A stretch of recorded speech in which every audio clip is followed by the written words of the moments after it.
Karanasan bilang 51, Miyerkules, Hulyo 3, 2024. Ngayong araw na ito,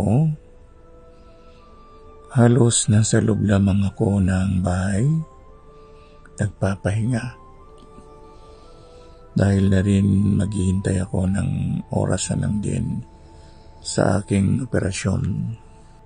At lumalakad ang oras. Yung mga tinanim kong mga buto ng mga bulaklak, yung lotus medyo lumalaki na. At ang ibang mga inagis kong mga buto ay naglalakihan na rin. Ang kamyas malaki na rin. Salamat kay Michael Palisa na nagbigay nito sa akin. Kaya nga, kung meron lang din tayong lupa na available, mahalaga na magtanim tayo ng puno. Makakatulong tayo sa global warming. Kinakailangan natin na ito.